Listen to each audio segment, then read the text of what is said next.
Hello friends, welcome back to Nish tales. കഴിഞ്ഞ video എൻ്റെ ഒരു മുരിങ്ങ ചെടീനെ കുറിച്ചിട്ടുള്ള വീഡിയോ ആയിരുന്നു. ഒത്തിരി പേര് എനിക്ക് മെസ്സേജ് ചെയ്തായിരുന്നു. എല്ലാവർക്കും ഇഷ്ടപ്പെട്ടു എന്നറിഞ്ഞതിൽ ഒത്തിരി സന്തോഷം. അപ്പോൾ പലരും ചോദിച്ചു ഇനി ഏതെങ്കിലും വെജിറ്റബിൾസ് ഒക്കെ ഉണ്ടോയെന്ന്. അപ്പോൾ ഞാൻ ഒരു വീഡിയോ കൂടി ചെയ്യാമെന്ന് വിചാരിച്ചു. ഇത് കണ്ടോ, ഈ ബാക്കിൽ കാട് പിടിച്ച് നിൽക്കുന്നത് കണ്ടോ? അത് അമരക്കായ ആട്ടോ. അപ്പം അത് നിൽക്കുന്നത് ഒരു സൈഡിലായിട്ട്. ഇത് ഞങ്ങളുടെ വീടിൻ്റെ ഒരു സൈഡ് പോർഷനാണ്. അവിടെ നമ്മളൊരു ഗാർഡൻ ബെഡ് ഉണ്ടാക്കിയിട്ടുണ്ട്. അപ്പോൾ ഇവിടെ കഴിഞ്ഞ പ്രാവശ്യം അപ്പച്ചൻ വന്നപ്പോൾ എല്ലാവിധ വെജിറ്റബിൾസും ഉണ്ടായിരുന്നു.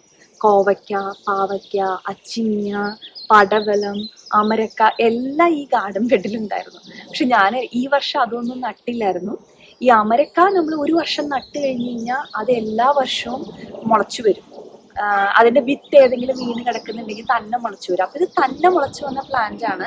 അത് കണ്ടോ, ഇത് മൊത്തം ഇപ്പം വേറെ ഒന്നും ഇല്ലാത്ത കാര്യം കൊണ്ട് അത് മൊത്തത്തിൽ പടർന്ന് പന്തലിച്ചേക്കാണ്. ഈ ഗാർഡൻ ബെഡ് എൻ്റെ കസിൻ ഉണ്ടാക്കി തന്നതാട്ടോ. ഞാൻ കാണിച്ചു തരാം എങ്ങനെയാണ് അത് ചെയ്തേക്കുന്നതെന്ന്. അമരയ്ക്ക ഒത്തിരി ഉണ്ടാവും. ഈ സമ്മർ ഭയങ്കര ചൂടുള്ളപ്പോഴല്ല, ചൂട് കുറച്ച് കുറഞ്ഞു കഴിയുമ്പോൾ ഇത് നന്നായിട്ട് പൂവിടാൻ തുടങ്ങും. ലാസ്റ്റ് 2 weeks ആയിട്ട് ഇപ്പം നിറച്ച് പൂവിട്ട് ഒത്തിരി ഉണ്ടാവുന്നുണ്ട്. അപ്പോൾ ഒത്തിരി നമുക്ക് കിട്ടും. അപ്പം ഞാൻ ഇന്നലെ പറിക്കാനായിട്ട് ഇരുന്നതാണ്. അപ്പം ഞാൻ വിചാരിച്ചു വീഡിയോ എടുത്തിട്ട് ഇന്ന് പറിക്കാമെന്ന് വിചാരിച്ചു. അപ്പം ഞാനിനി ഡീറ്റെയിൽ ആയിട്ട് ഈ ഗാർഡൻ ബെഡും അമരക്ക എങ്ങനെയാ ഇവിടെ പടർന്നിരിക്കുന്നതൊക്കെ കാണിച്ചു തരാം. അപ്പോൾ പോവാം നമുക്ക്. ഗ്രേസ് അതിൻ്റെ ഒരു ഫ്ലവർ പറിച്ചെടുത്തിട്ടേക്കാണ്. കണ്ടോ, ഇവിടെ നിന്ന് തുടങ്ങി അതെ ഇവിടെ വരെ ഫുള്ള് ഇങ്ങനെ പടർന്ന് പന്തലിച്ചിരിക്കുകയാണ്. നീ ഇതിന്റെ ഫ്ലവേഴ്സ് കണ്ടോ? ഇത് കണ്ടോ, ഫ്ലവേഴ്സ്, പേർപ്പിൾ ഫ്ലവേഴ്സ്. ഇത് കണ്ടോ ഉണ്ടായി നിൽക്കുന്നത് ഫുള്ള്. ഇത് ഞാൻ ഇന്നലെ പറിക്കാനിരുന്നതാണ്. പക്ഷെ ഞാൻ വിചാരിച്ചു വീഡിയോന് വേണ്ടിയിട്ട് നിർത്തിയതാണ്. ഇനി നിന്ന് പറിക്കണം, ഇനി മൂത്ത് പോകും.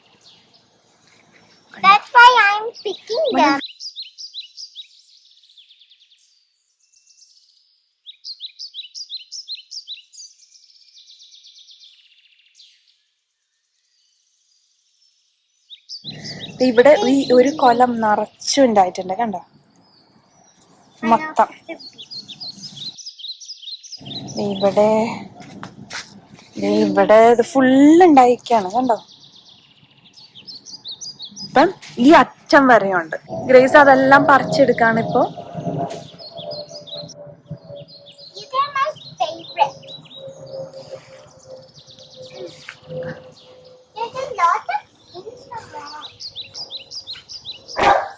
ഞാൻ കഴിഞ്ഞ വീഡിയോയിൽ പറഞ്ഞ പോലെ ഞാൻ കെമിക്കൽ ഫെർട്ടിലൈസേഴ്സ് ഒന്നും യൂസ് ചെയ്യുന്നില്ല.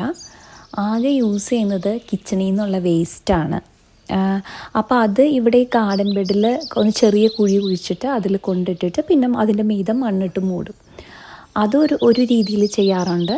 പിന്നെ അല്ലെങ്കിൽ കിച്ചൺ വേസ്റ്റ് കഞ്ഞിവെള്ളത്തിൽ ഇട്ട് വെച്ച് അത് 2 ദിവസം കഴിയുമ്പോൾ ആ കഞ്ഞിവെള്ളം കൊണ്ടുവന്ന് ഈ ചെടിക്ക് ഒഴിച്ചു കൊടുത്താലും നല്ലതായിരിക്കും.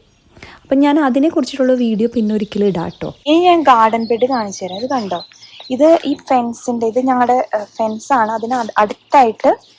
അതിനടുത്തായിട്ട് 2 മരം വെച്ചിട്ട് അതിൻ്റെ ഉള്ളിൽ മണ്ണിട്ടേക്കാണ്. ഇനി ഇതിൻ്റെ ഉള്ളിൽ ഞാൻ കാണിച്ചു തരാം. ഇത് അമര നിൽക്കുന്ന ആ ഒരു പ്ലാന്റ്, ഇതാണ് അമര നിൽക്കുന്ന. ഈ അമര ഇത് പടർന്ന് നിൽക്കുന്ന കണ്ടോ. പിന്നെ ഇതിന്റെ മുകളിൽ ക്ലൈംബ് ചെയ്യാൻ വേണ്ടിയിട്ട് ഇങ്ങനെ ഒരു കമ്പി വെച്ചിട്ടുള്ള ഒരു ഷീറ്റാണ് വെച്ചേക്കുന്നത്. കണ്ടോ, അപ്പൊ അതിലേക്കാണ് ഇത് ക്ലൈംബ് ചെയ്ത് പോകുന്നത്. അപ്പൊ ഈ ഒരു ചെടിയിലാണ് ഒരൊറ്റ കടയിൽ നിന്നാണ് ഇത്രയും പന്തലിച്ചേക്കണത്. കണ്ടോ, കട കണ്ടോ? പക്ഷെ നല്ല ഭംഗിയില്ലേ കട കാണാനായിട്ട്? Beans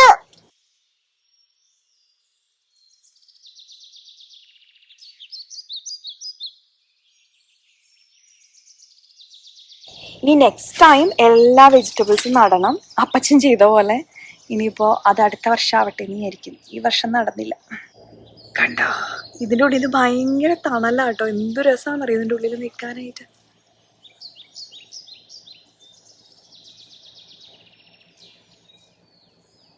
beautiful.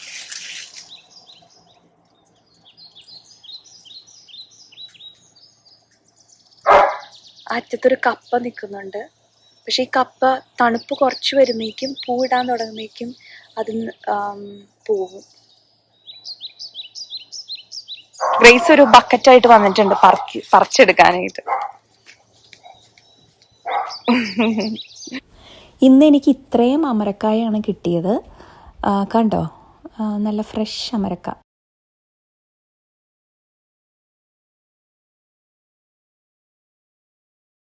ഞാനപ്പോൾ അത് ചെറിയ ചെറിയ പീസായിട്ട് കട്ട് ചെയ്തിട്ടിട്ട് തോരൻ വെച്ചിട്ടുണ്ട്.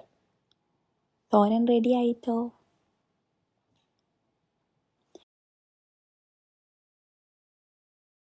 ഇത് കൂടാണ്ട് എനിക്ക് അച്ചിങ്ങപ്പയറും ഉണ്ട് കേട്ടോ. സുമയ്ക്ക് നമ്മുടെ അച്ചിങ്ങപ്പയർ പടർത്തിയിട്ടുണ്ട് കേട്ടോ. ഇത് അപ്പച്ചൻ പറഞ്ഞു തന്ന ഐഡിയ ആണ്. അപ്പച്ചനാണ് പറഞ്ഞത് ഫെൻസിൽ പടർത്തിയാൽ മതി, ഒത്തിരി ഉണ്ടാവുമെന്ന്. കഴിഞ്ഞ കുറേ വർഷമായിട്ട് ഇപ്പം 3 ചെടിയാണ് ഉള്ളത്. ഒന്ന് അറ്റത്ത് ഒരെണ്ണം, പിന്നെ ഇവിടെ സെൻറ്ററിൽ ഒരെണ്ണം. ഇതെല്ലാം ചട്ടിയിലാട്ടോ ഈ അച്ചിങ്ങപ്പയറുള്ളത്. പിന്നെ ഇവിടെ ഒരെണ്ണം. ഇത് കാണാൻ പറ്റില്ല. ഇതും ഒരു ചെടിച്ചട്ടിയിലാണ് നിൽക്കുന്നത്. ഇത് കണ്ടോ, ഇതൊരു ചെടിച്ചട്ടിയിലാണ് നിൽക്കുന്നത്. ഒറ്റ കടയായിട്ട് നിൽക്കുന്നത്. എല്ലാ വർഷവും എനിക്ക് ഒത്തിരി അച്ചിങ്ങ കിട്ടാറുണ്ട് കേട്ടോ. ഈ വർഷം എന്ത് പറ്റിയെന്ന് അറിയോ? അച്ചിങ്ങ ഉണ്ടാവുന്നുണ്ട്. എന്തോ ഒരു സാധനം വന്നത് കടിച്ച് തിന്നുകൊണ്ടിരിക്കുന്നു. അപ്പൊ അതാണ് എനിക്ക് ഒന്നും കിട്ടുന്നില്ല. കണ്ടത് ഏതോ ഒരു ജീവി വന്നിട്ട് ഇത് കടിക്കുകയാണ് ചെയ്യുന്നത്. ഞാൻ കാണിച്ചു തരാം. ഇത് ഏതോ ഒരു ജീവി വന്നിട്ട് ഇതിങ്ങനെ കടിക്കുകയാണ്. അപ്പോൾ നമുക്കിത് ഇനി പൊട്ടിച്ചെടുക്കാൻ പറ്റില്ല. അപ്പം ഞാൻ ഇന്നലെ കുറച്ച് മൂക്കാത്ത കുറച്ചെണ്ണം പറിച്ചെടുത്തു. ദേ ഈ വലിയൊരു അച്ചിങ്ങയിൽ കണ്ടോ. അയ്യോ, പറക്കില്ല. എന്തോ എനിക്കതിന് അണ്ണാനോ എന്താണ്. അപ്പം സത്യം പറഞ്ഞ ഈ പ്രാവശ്യം അച്ചിങ്ങ ഉണ്ടായിട്ടുണ്ടെങ്കിലും ഒന്നും കിട്ടിയില്ല. അപ്പം എന്താ ഇപ്പം ചെയ്യണേന്ന് വെച്ച് കഴിഞ്ഞാൽ ഇതിൻ്റെ കിളുന്ത ഇലയില്ലേ, ഇപ്പം ഈ ഇലയൊക്കെ കിളുന്ത ഇല അത് പറിച്ചെടുത്തിട്ട് അത് കറി വെക്കുക ചെയ്യുന്നത്. ഇപ്പോൾ ഇത് നല്ല കറി വെച്ച് കഴിഞ്ഞാൽ നല്ല ടേസ്റ്റ് ആട്ടോ. അപ്പോൾ അച്ചിങ്ങപ്പയറിൻ്റെ ഇലയാണ്, കിളുന്ത ഇലയാണ് പറിച്ചെടുത്തേക്കുന്നത്. പിന്നെ കുറച്ച് ഈ അണ്ണാൻ കടിക്കാത്ത കുറച്ച് പയറും കിട്ടി. വളരെ കുറച്ചുള്ളൂ. അപ്പം ഞാൻ ഈ ഇല തോരൻ പോലെ വെച്ചു. അത് കണ്ടോ, നല്ല ഈ നമ്മുടെ മുരിങ്ങയിലൊക്കെ കറി വെക്കുന്ന പോലെ ഇരിക്കും. നല്ല ടേസ്റ്റ് ഉണ്ടായിരുന്നു കേട്ടോ. പിന്നെ ആ കുറച്ച് കിട്ടിയ അച്ചിങ്ങപ്പയറും ഒന്ന് തോരൻ പോലെ വെച്ചു. അപ്പോൾ എല്ലാവർക്കും ഇന്നത്തെ വീഡിയോ ഇഷ്ടപ്പെട്ടു എന്ന് കരുതുന്നു. Stay safe. Thanks for watching. Bye.